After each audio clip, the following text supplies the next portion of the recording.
What is going on, guys? It is WrestleMania here, back with some more news. Join us now as we look at the wildest news stories and rumors you need to know, including a shock WWE heel turn incoming, The Rock flops again in Hollywood, the truth behind Sheamus quitting WWE, concern for a WWE legend, a former WWE wrestler arrested, a new AEW World Champion crowned, and much more. Be sure to subscribe and hit that notification bell for daily wrestling videos and follow us on our new Facebook page. And guys, I'm so sorry if you can hear some background noise of our fan, but it is just too damn hot right now. I feel like Jim Ross when Kane set him on fire. Why is it that the UK just can't handle heat? Anyway, rant over, now let's do the intro and get straight into our first story.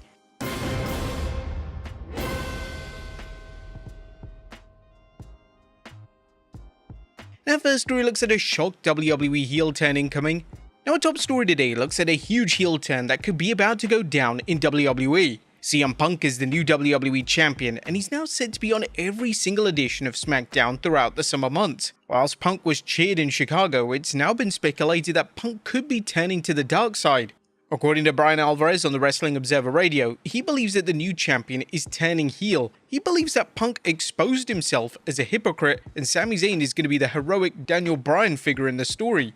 Now, whilst this may sound wild at first, there are actually 3 reasons why this heel turn may be something that is indeed planned within WWE. As number 1, Punk vs Cody Rhodes is planned. A CM Punk vs Cody Rhodes is still the direction for SummerSlam this year, according to numerous sources. It's possible that this remains a babyface versus babyface feud, however with Roman Reigns versus Seth Rollins also being a face versus face match and feud, it may be in WWE's best interest to turn either Punk or Rhodes heel. Rhodes turning is likely out of the question for WWE, as he's their established golden boy, and we all know how incredible Punk's work as a heel has been over the years. It would just be perfect. Number 2, WWE needs a huge angle. A WWE is considered by many to be stale right now, and they need a huge angle to take them through the summer months. Punk turning to the dark side could be a really great way to achieve this, and this could even be a slow burn that takes a matter of weeks or even months to achieve. Number 3, corporate Punk is here. And one of the elements that was picked up on during the acclaimed Drew McIntyre feud was that TKO and WWE had Punk's backing. Whilst this has definitely diminished in 2026, especially with Punk shooting on TKO, the idea of Punk turning into everything he once hated could be a fascinating angle to say the very least. Is WWE in 2026 creative enough though to deliver this through? Well, time will tell. What do you guys think of a CM Punk heel turn in WWE? Is it needed? Next up, The Rock flops again. Now there's a huge sign that the final boss, The Rock, could finally be returning to WWE programming. Moana, the live-action Disney remake of the animated hit, was expected to be a big critical and commercial hit for Dwayne The Rock Johnson. However, this is in serious jeopardy. The early reviews for the film are extremely negative, and the movie currently has 35% rating on Rotten Tomatoes. And it kinda only gets worse for The Rock, as according to Global Box Office, Moana has sold only $4 million in pre-sales after nearly 1 month. The movie might not even reach $50 million in its domestic debut. The $130 million global opening reported by trades yesterday now seem impossible. It might not even reach $100 million.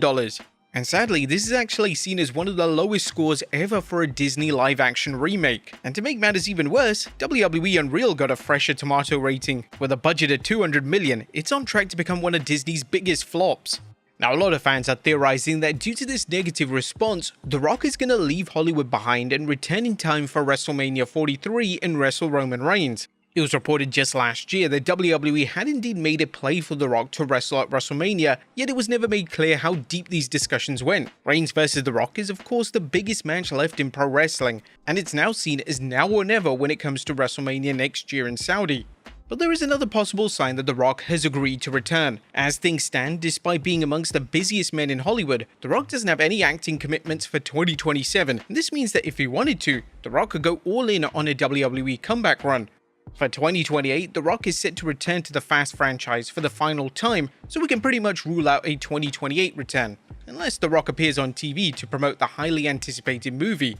But we're pretty sure The Rock is now going to come back and want Cody's soul again. Either that or he's showing up at the end of SummerSlam after Roman Reigns defeats Seth Rollins. Man, that could be awesome though. Next up, the truth behind Sheamus quitting WWE. Now it seems that more details have come to light regarding Sheamus' exit and what he thinks of the current regime. According to the latest self-made session, Sheamus had given up on WWE Creative when he wasn't in the hunt for the Intercontinental title, and a planned program between he and Braun Strowman for WrestleMania 41 was actually scrapped. I was told that Sheamus gave up on WWE Creative when Mania 40 wasn't him chasing for the IC title. He was of the belief that there was going to be something with him and Braun for Mania 41 IC belt, and they ended up doing that in early January and kind of moving past it. The report added that he and the New Day realized that things had changed in the company and it became even harder to communicate with Triple H. Him and the New Day and a number of other veterans realized that things had really changed significantly, not in terms of their usage, but also communication with the office. It became even harder to just get Triple H on hold for conversations. It was also revealed that Sheamus wasn't called for TV despite being healthy, and it was never explained to him why this was occurring. The report concluded by stating that he realized that creative sucked in the company, and when he was asked to take a pay cut, it was the final straw. It wasn't like one of those things where he knew that and went, I want my release. It was just like, okay, I now mentally accept this is what it is now, and creative sucks. For Sheamus, as long as the memory wasn't affected, he was just going to ride it out even though he knew things were bad. Obviously now the money was affected because they asked him to take a cut. It's a really disappointing end to an almost 2-decade-long career. Hopefully Sheamus is able to share his side of the story in the next coming weeks and months. Next up, more WWE signings incoming. The WWE is now making moves when it comes to new signings. According to a new report from Fightful Select, the dropouts are expected to sign for WWE. Fightful reported a new crop of names are headed to WWE and some long-rumored ones are expected. Fightful Select Sean Ross Sapp and Ella J have learned that the dropouts are expected to be making their way to WWE by those in the company. The team, consisting of Scott Green and the Tuckman, finished up in Australian wrestling recently, fueling the rumours. Tuckman has went viral for his entrance numerous times recently. This likely is a part of WWE's plan to rebuild a tag division, with Enzo and Cass also expected to be signed relatively soon. However, is it going to be enough? Next up is the WWE Referee Wrestling. For over a year now, WWE's actively teased a match between Becky Lynch and Jessica Carr, and it's been heavily rumoured that WWE is now building towards a match between the two. But sadly, it doesn't look like it's being planned. According to Sean Ross Sapp during Fightful's latest Q&A series, WWE doesn't appear to be interested in paying the storyline off. At this point, no I don't. They have teased stuff with Jessica Carr, Adam Pearce and Nick Aldis, and they never do it, despite Carr actually wrestling uninvolved in recent years. And Aldis being in incredible shape, they never seem like they are interested in paying it off. Kinda well considering the number of celebrities they bring in and have wrestle, but that's just what they do. This is a massive shame, as there was definitely fan interest in the match going down. Unfortunately, this is just another WWE storyline without any substantial payoff. Next up, concern for a WWE legend.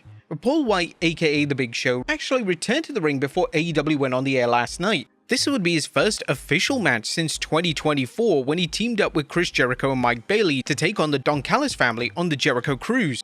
Now, White was actually involved in some physicality, and the footage from his appearance has actually led to concern, and some fans are suggesting that it's now time for him to hang up the boots. His mobility is indeed limited, and he clearly is struggling to wrestle like he used to. With that being said, it's always great to see the wrestling legend make an appearance of any kind, and it's only a matter of time before he's rightly inducted into the WWE Hall of Fame. However, his AEW contract has to finish. Next up, a former WWE wrestler arrested. A former WWE NIL signing, AJ Ferrari, has actually been arrested in Nebraska after authorities located him on an outstanding felony warrant tied to an alleged domestic violence incident. Ferrari joined WWE's Next in Line program in 2021 but never made it onto the company's active roster, was actually taken into custody without incident after investigators tracked his whereabouts. According to court documents, prosecutors alleged that the incident took place in May during an argument at an apartment in Lincoln. Ferrari is accused of dragging a pregnant woman off a bed, strangling her, preventing her from leaving the apartment, and taking her phone after she attempted to call her mother for help. The woman was then later treated at hospital where medical staff reportedly documented injuries that authorities say were consistent with strangulation. Ferrari now faces multiple serious charges including assault by strangulation or suffocation of a pregnant woman, third-degree domestic violence assault, and first-degree false imprisonment. The arrest actually adds to a growing list of legal issues surrounding the former NCAA wrestling standout, as just weeks earlier, Ferrari had been arrested in Nebraska following allegations that he fled from a traffic stop, leading to additional charges related to reckless driving and attempting to avoid arrest. This is a massive downfall, as Ferrari was considered one of amateur wrestling's brightest prospects and became part of WWE's inaugural NIL recruiting class. Next up, the SummerSlam main events revealed. The WWE has revealed that Obafemi vs Brock Lesnar inside Hell in a Cell will feature on Night 1 of SummerSlam this year.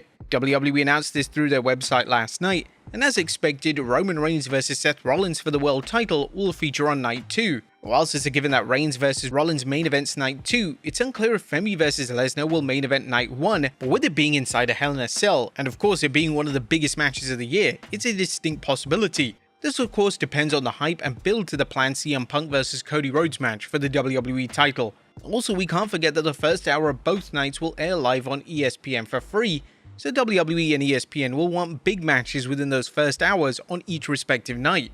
Next up, a former world champion reveals retirement plan.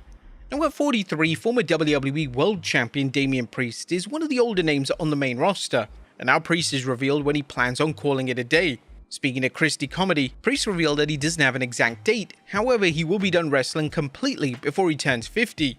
I don't have a number, I don't have a time, but I know I'm going to listen to my body. I can tell it's just natural that you're going to start slowing down. I don't know how much time I have left, but I don't plan on leaving anytime soon. But at the same time, into my 50s, definitely not. Before 50, I will be done.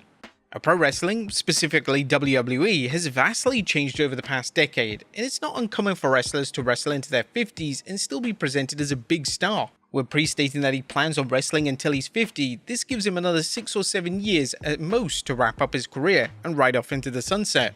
Next up, did WWE consider Sheamus as baggage? Now, Eric Bischoff has also chimed in on the controversial exit of Sheamus.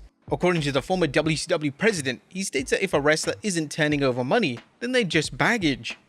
Every business. Yeah. I don't care how good of a salesman you were when you were in your 30s. If you're 50 and you're not churning paper, guess what, dude? You're baggage. It's just the circle of freaking life.